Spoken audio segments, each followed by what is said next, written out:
कहते हैं अभिवादनशीलस्य नित्यं वृद्धोपसेविना चत्वारि तस्य वर्धन्ते आयुर्विद्या यशोबलम। जो व्यक्ति अपने से बड़ों का आदर करता है उसकी 4 चीजें बढ़ती हैं। यदि हम किसी का अभिवादन करते हैं, यदि हम किसी को सम्मान देते हैं तो हमारा यश बढ़ता है रोज की रोज। जो व्यक्ति प्रातःकालीन उठ करके अपने माता पिताओं के पैर छूता है या सम्मान के साथ में अपने माता पिताओं को राम राम करके जाता है या कुछ भी करता है, तो जब भी वह बाहर जाता है तो उसकी 4 चीजें जीवन पर्यंत बढ़ती हैं। आयु, विद्या, यश और बल, जो जीवन का सबसे बड़ा साधन है जीने के लिए। यदि हमें लंबा चलना है तो क्या करना पड़ेगा? हमें आयु चाहिए। यदि हमें सम्मान चाहिए तो क्या होगा? यश चाहिए। और यदि हमें जीवन को सही चलाना है तो हमको क्या चाहिए? धन चाहिए। और यदि हमें समाज में अपने आप को स्थापित करना है तो हमको क्या चाहिए? बल चाहिए। तो ये चारों चीजें ही अभिवादन करने से आती हैं, चारों चीजें।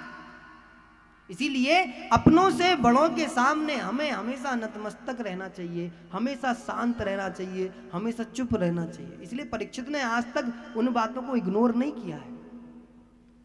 लेकिन एक दिन की बात है, परीक्षित जी महाराज अपने राज्य के खजाने में घुसे। खजाने में देखा कि एक बड़ा सुंदर सा मुकुट रखा है। उस मुकुट को ग्रहण किया तो बुद्धि विकृत हो गई,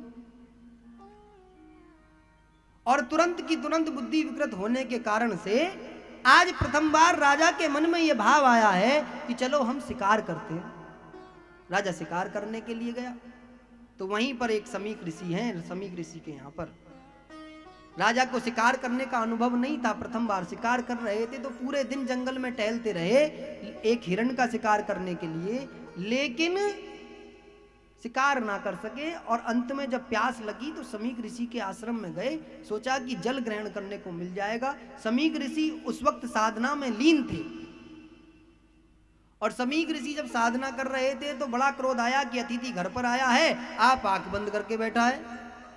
बुद्धि विकृत हो गई तो मरा हुआ सर्प वहां पर पड़ा था, समीक ऋषि के गले में डाल दिया।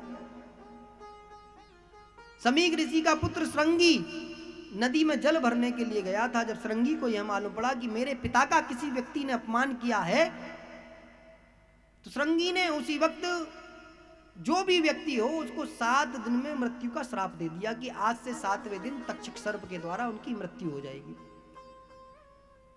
परीक्षित जी महाराज इस कर्म को करने के बाद में जब राज्य में गए, राज्य में से मुकुट उतारा। मुकुट उतारते ही बुद्धि फिर से ठीक हुई, तो पता चला कि यह जो मुकुट था ये तो जरासंध का था।